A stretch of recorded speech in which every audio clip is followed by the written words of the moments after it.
Hi guys, it's Matt Biggs here you may know me from the Oathmark podcast, and we're here today to record our first bit of content for our new YouTube channel.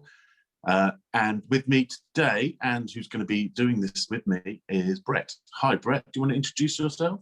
Yep, as Matt said, I'm Brett, and I'm going to be the co-partner in mini war footage. I'm Canadian, and I'm currently recording from Northern Ireland while the pandemic has us all down in place. Yeah. Absolutely. So that's brilliant. So we're going to make this one our first test one. So we're going to try and cover a few bits and pieces about what we like in the hobby, what brought us to do this crazy stuff and collect plastic and have people raise their eyebrows at us. So I suppose the first question, and the easiest question, is how did you get into war games, Brett?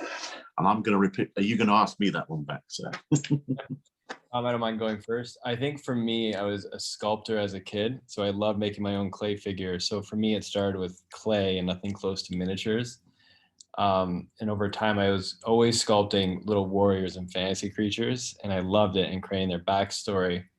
And then a friend of mine, once we were in our young teenage years, introduced me to Games Workshop. And I realized that my weird sculpting hobby wasn't so weird anymore. And my world just opened up like that. And I've been doing it ever since I was probably 14. So a couple decades now. And I'm probably going to stick to it for a long while after that. How about you, Matt? What got you started? Cool. Yeah, I mean, I'm of a certain age, so back in the day, Airfix for me. My dad always used to go away. He was in the Air Force, and whenever he came back, he always brought back toy soldiers. So I grew up in that era of Victor comics, Commando comics, all that sort of stuff. Right. You know, Boy's Own, you know, World War II stories, and so I started playing with that. And then as I got a bit older, we started not less throwing dice at each other and more marbles at each other, and found a dice, and it was like on a 1, 2, 3 they fall over, on a 4, 5, 6 they don't. And then it was about when I was 14, my dad was in charge of a customs building on an Air Force base, and somebody asked if they could run a war games club out of there, and he said yes, as long as my son can come along. So that's where I started. Really, I used to play a lot at Napoleonics. My first ever game I ever played was American War of Independence in 15mm. I don't know what rule set, to be honest, but I fell in love with it there and then.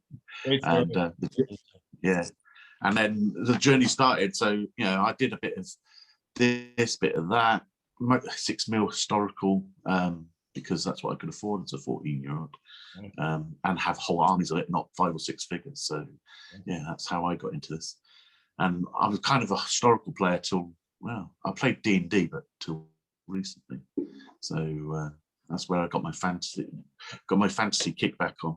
Do you have any of your old 6mm miniatures by any chance? I do. I have some seriously old 1980s Heroics and Ross, if people know who that is, 6mm Soviet tanks, T-74s they were called back then, that didn't even exist, but we thought they did. So yeah, and I've got some of my rules still. I've still got some of the rule books that I've got set in Napoleonic tabletop games, I think they were called, and everything's in old typewriter font. Right. That's so, and then printed off. People would probably have hissy fits now with the amount of charts and dice that you need to, and modifiers, and yeah, it was roll a d20, check a chart, add 53 different modifiers to it, and then and then see if you got a score. Right. I like that. Well, I think the oldest thing I have in wargaming goes back to 1997, and that's it. And it's only one thing, and it's just the Gork and Mork Warhammer scenario, like the booklet you get and everything. No mini, unfortunately, but that's something you got to showcase that. Sometime. Yeah. I'll have to dig them out of my loft at some point. Yeah. Well, with that, if you could sculpt whatever you'd like for a miniature, what would it be and how would it look? Well, I think for me, it's harking back and I think we brought this up. We talked about this before. Is a proper drow elf. There's dark elves out there, and they aren't drow elves from D&D. That's the end of the conversation. I'd have to do some sort of chant. I can see it now. I can't. No, I tried to find the D&D book that described the underworld of their life, and there was a picture of a male on there, because obviously the females are leaders in the drow world, but on there, and yeah, him basically. I need to find the supplement, and I still haven't found it.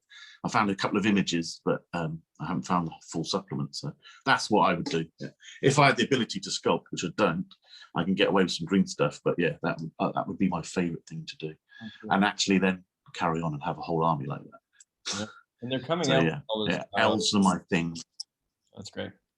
I'm right now. Yeah, they are. I'm just revisiting the Forgotten Realms Dark Elf trilogy just by coincidence and getting back into Dritz to Orden, just because I was a kid, and it's great. It's definitely of the times, but it's still a great trilogy with lots of good twists and stuff. So I get what you mean. I read Dragonlance, so off the topic, but I reread the Dragonlance trilogy earlier this year. So I was just like, wow. It was the first big, after Lord of the Rings, the one I read. So yeah, right. That was back definitely in the 90s, 91, 92, I read that. So, yeah, wow. So question for you, if you had time, the space and the money, what sort of setup army would you have? So, you could have it professionally painted, you could have all of that done, or professionally built. What would your perfect sort of man cave setup be with your armies? I think I would definitely have like a dungeon-like room that it looks like a cave. I think that'd be really amazing. And then there's long tables that all connect in like a big frame around the whole room. And it's kind of like you're traversing different environments as you walk the length of it. So every few feet, there'll be like perfectly professionally done jobs of like castles to deserts to the Underdark and things like that. So I think for me, the scenery would be big, just because I like to sculpt my own miniatures and convert my own stuff. So it's hard for me to pass that job on to someone else. Yeah. No. But scenery, by all means. So I think it would be a wonderful scenery that's already been done for me. To encompass all situations, really. So yeah, I think that would be it for me for sure. Brilliant. And, yeah. Question for you then: did you tend to make a theme? Do you like making armies and stuff that's leaning more towards good or evil? You did say drow elves, but I do know you play good elves too in Oathmark. Yeah. So where do you go? Yeah, I suppose for me, if I'm honest, I always sort of tends towards the good side, but slightly. Go back, harking back to D&D, I'd say chaotic neutral maybe, or chaotic good sort of thing. So I like that sort of alignment. Yeah, it's a bit edgy, but not too. I don't want to be highbrow high elf. No. But that's why my army's a mix of half elves, humans, and high elves. They're all a bit, So yeah, I tend, to be honest, I tend towards the good side. I tend. If I'm going to be, apart from when I'm playing World War II, which because nobody else wants to do it, so I'm always German. So, but yeah, fantasy-wise, all that sort of thing, I tend to lean into the Rebel Alliance, if you would like. That's a good stuff. Yeah, the Drow Elves now have good versions of it coming out in the new edition. So there's 3. They do indeed, yeah. So you can go all kinds of that. So that's good. Yeah. They got there's the god of good drow elves, isn't there? So yes. Yeah. I think they're few and far between, but I like it. There's gotta be some out there. So the next, definitely. I mean, and there's plenty of miniatures out there. You don't have to, it's like lots of people, just because you're playing the undead doesn't have to be undead. The undead helped defeat the forces of Mordor, didn't they? So let's be honest. You don't have to all be evil. like that. Yeah. So cool. So I've forgotten the next question, so that's good. Well, I got a question for you, if you don't mind. Yes. You have a lot more experience, I think, in RPGs and the story. So Yes. the Drelves. I know only the Drelves really just because I read that trilogy, but I haven't read Dragonlance or done any RPG games. What's your favorite, I guess, RPG and the story that goes along with it? Yeah, I mean, it's probably out there. I mean, obviously, I still play D&D, and I played D&D, but for me, my favourite of always is because it's got that sort of bit of nostalgia. I was playing with my brother a lot, and some of our other friends. But I mean, because my brother was playing at the time, which was Warhammer Fantasy Roleplay. It was brilliant. It was just everything that we were. It was more of we turned it into more of a skirmishy game all the time because we didn't have lots of figures. Right. So I had some seriously old 80 stuff that for Lord of the Rings, and they came out as white resin. I can't for the figure hell I don't even remember who they were. So we had some of those that came from a local hobby shop, and we had bits and pieces of orcs and various other monsters, but always and we had the halflings. But we always ended up having sort of punch-ups defending villages and sort of last Seven Samurai sort of stuff. You know, we just did that. That's great. We played that every week. We were playing that every weekend. We would sit there for 6 or 7 hours. You know, we didn't get told off for not going out either because we were actually using our imaginations, not staring at a computer screen. So, yeah. So yeah, that was awesome. That was definitely one of my favourite bits. So yeah, for me, and I still love playing RPG. So the next question is obviously I'm more of my background is definitely historical, leading back into fantasy. That's due to lockdown, but for you, where do you lean into? What's your thing? Penchant, what should we say? You know, it's funny. Like I think when it comes down to it, I have to say fantasy, especially when it comes to wargaming. But if you ask me in terms of like video games or reading, I read and watch a lot of sci-fi. But for some reason, Okay. and I started with Warhammer 40K. That's the game that really introduced me to the world. And Warhammer Fantasy just wasn't played much where I am from in Canada.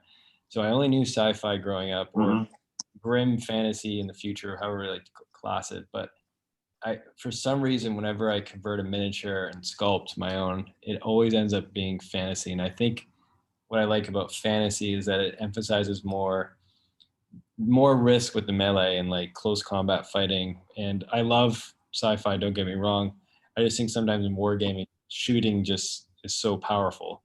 I want to play something that's a better mix, and fantasy does that with me. And I think the storytelling and sending a small group of warriors to fight off a horde, like you said, I think the visual of a fantasy war game with those 4 paladins fighting off a horde of undead looks awesome. Like I love that close combat look. So I've always gone with fantasy, and whenever I'm dreaming up the next warband or ranger or army to build, it ends up just being a fantasy thing. And so I guess that's just who I am. It's in my DNA in a way.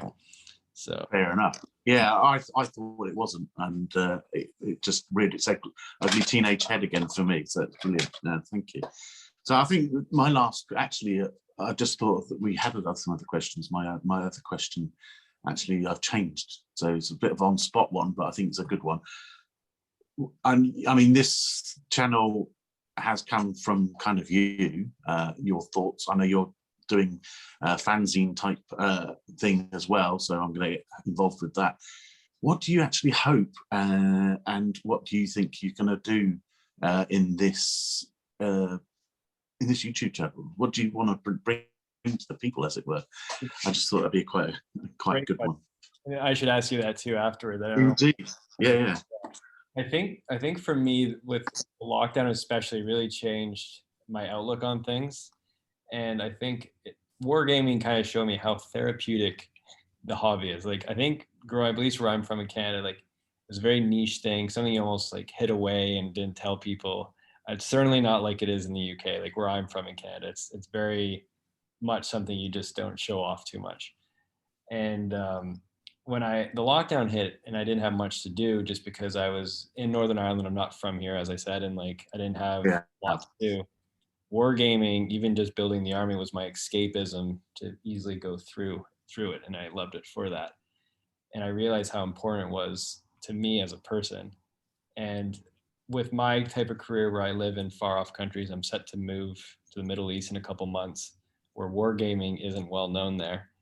No.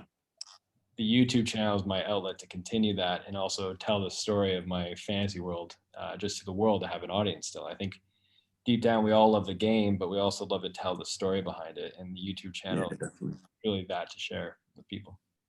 Yeah, no. Yeah, I think, for me, it's just, it's getting that content out. I want to do some battle reports. I'm a big Oathmark player, fan, etc., doing Oathwire stuff as well, and following some of the big other guys on YouTube. And unfortunately, War Corgi semi-retired his channel, so I want to get some more battle reports out there, because I think that's ideal for Oathmark. It needs to get out there. We've had, get new players in, really, hopefully. Also, I just love Joe's games. Rangers of the Shadow Deep is what got me back into this sort of stuff. Yeah. In the middle of lockdown, I was like, I heard it on somebody's podcast. I thought, well, all right, I'll buy a ebook on it, and me and my son played it, and it was like, I love this. So yeah, and so that's for me. It's just bringing it all in. I know there's lots of stuff out there already, but maybe we can do it something different. I don't want to copy anything. Maybe we can do it different. Maybe we do it a bit the same. Maybe people, find it interesting. So I think I'm not going to say because you're going to do Saga as well, aren't you? So hopefully, so it's not just going to be a Joe McCullen fanboy channel, but it will very easily be if it ends up. Those games are probably my favorite, but I definitely want to get into Saga Age of Magic, and I've yet to play my first game because of lockdown. But as soon as I move, I'll be playing Saga as well. So awesome. Yeah. And so I think the last question, which I mentioned earlier, I forgot, and you have alluded to, was, obviously you've moved around the world as you're in the Canadian diplomatic corps. I'll say, is that best? I'm not considered a diplomat by any means, but I would say my work is affiliated with the embassies, the Western embassies. So not just the Canadian, the British and the US. Okay. Yeah. Fair enough. Yeah. Cool. So, but you've been around the world, so give us a story of some of where people wouldn't expect you or people to be picking up gaming. I know there's one particular story I heard was brilliant, but you don't have to repeat it, but why not? I could if you want to. It's up to you. You do what you do. I definitely bring wargaming with me. So whenever I ship my stuff, it goes in a container that says U.S. Embassy on it, and it gets shipped away. And I make sure half of it is wargaming stuff. And I have to be careful when I ship, because some countries consider miniatures as religious idols, and that's a big restriction. Oh yeah. Obviously, I didn't think of that. Yeah, of course. So I go to lengths to bring this with me, but I usually end up being sometimes the only player, because when you're in a country where there's no paved roads, you can't expect a lot of wargamers there, unfortunately. No. Yeah. But one great story was when my wife and I were living in Guatemala. Just moved there. We'd only been there for 3 days. I landed, and I was immediately trying to find wargamers just to see, because Guatemala is in North America, not far from my country. So I just thought, and the only thing I could find in English was an old Google blog from 2012, and this was 2018 at the time. So this is a 6-year blog that ended. And a guy from Guatemala talking about his love of Games Workshop, and he's Guatemalan. So I messaged, not knowing if I get a message back from him. Sure enough, the next day I heard from this guy named Varner. He says, yes, he wrote in fluent English. He's like, my friend and I are going to get together this weekend, and we're going to play Warhammer Underworlds, which is the game I was playing at the time too, which is just like the stars were aligning. in a world in life that I'm not used to. This is big for me, just to find 2 other players. Yeah. And so he was not only excited to like play with me, a foreigner, but he said, "Bring your wife." My wife plays Warhammer Underworld. I'm very lucky for that. Brilliant. Yes. Without knowing this guy, he drives and picks us up. Remember, this is Guatemala. Like, you don't know what's going to happen sometimes. And we just start... Get into somebody's guy. Yeah, come with me, play war games. He says, "Oh, I'm going to take you to here." A very big Spanish name. I'm like, I don't even know where that is or what that means. But we trusted him, and we drive up, and we get to this. We drive for about 20 minutes. We get to this like a communal park in like a residential neighborhood, nicely done. And there's like 40 Guatemalans there. And he takes us out, parks and takes us in. And as we start walking to the park, I see some empty tables. I'm like, oh, we're going to play outside there. And he turns to us, Barner, and points to the crowd of people and says, "Oh, by the way, it's a Warhammer Underworlds tournament. I signed you up." And I just looked at him stunned, and he's like, "Oh, you know the rules." Yeah. And he was very, very intelligent guy. He still is, I should say that. But he's like, "I assume that if I told you it was a tournament, you probably would get too nervous and not show up." And sure enough, my wife and I played in this tournament all day. And one of the great parts about it was I like to convert my miniatures as much as possible. And Guatemalans had recognized my miniatures from their Instagram accounts because they were following. Cool. And so they came up to me, some of them not speaking any English, showing their phones and how they're already following my old Instagram mini war artist. And I became like a small like hobby celebrity. And not because I have necessarily amazing things, but I was just this known converter of miniatures most people don't try to convert. And yeah, and we would have these Guatemalans and everything every week afterwards to our place. Wow. And we had a league the whole time. It was amazing, just fantastic. Awesome. Yeah. Yeah, and I've heard that story before. It's brilliant. I love it. So I can imagine you being the mini celebrity. I mean, somewhere like there, can't just the cost and etc. being able to get everything you need for your hobby. Some must be difficult for some of the guys, and just not having the supplies there, I suppose, would be difficult.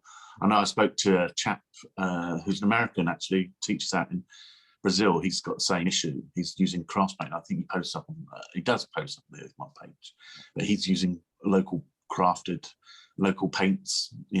Not what GW or AK Interactive or Vallejo. Just whatever he can get his hands on. So yeah, it's amazing to see guys like that come on and share what they've done.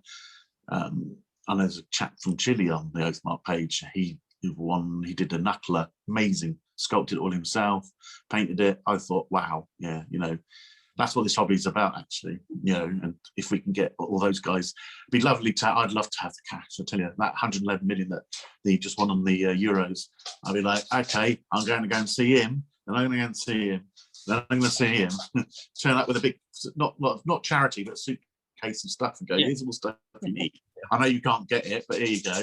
And then go and play games around the world with all these people. That'd be my... You're just spraying the world and making sure you're supporting those that follow. I like it. Exactly. Yeah. I'd love to do that. Just, that would be my dream come true. Just fly around the world and play war games with various people.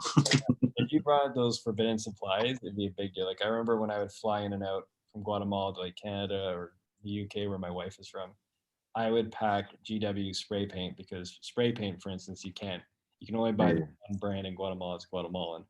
That's like so you would open people's worlds for hobbying more just to have that extra stuff. Yeah, it would be amazing. It would be great. That would be awesome. Yeah. Well, I think we're kind of done, and it's really been great. Actually, I think this is the first time we've seen each other's faces as well. We talked a lot, but I know. So hi. But I think we are going to wrap up now. We're going to do some more content. I'm going to be doing some. I know you're, as you said, you're flying out to the sunny desert soon. So you're going to produce content from there. I'm going to produce content from UK, and we're going to meet in the middle. Hopefully, we can get some stuff out that all the guys and ladies that are out there are going to enjoy. They may not, but anyway, we're still. I think we're going to enjoy doing it. I'm certainly looking forward to it. I know. Yeah, I'm going to do some reviews, some how-tos. I know they're out there. Hopefully, I can do something a little bit different. I don't want to copy what everybody else is doing. You know, everybody knows what a sprue looks like. You know, so not necessarily do that, but you know, do some other bits. And you're going to do some, you know, stuff on your terrain that we make, some of the build, you know, all the building, the conversion work you're going to do, and maybe even some Saga battle reports once you get into find some of those guys that want to be playing as well. Once you're out there, who knows? Yeah. And that's awesome. Thanks, everybody, for watching. I'm going to go out and tell my friends to subscribe so we can get to at least 10. And one day we'll be millionaires. Push it to 11. Let's really look upwards. Yeah. So, yeah, thanks, everybody who subscribes now for your support. And we'll see you soon. Cheers. Bye-bye.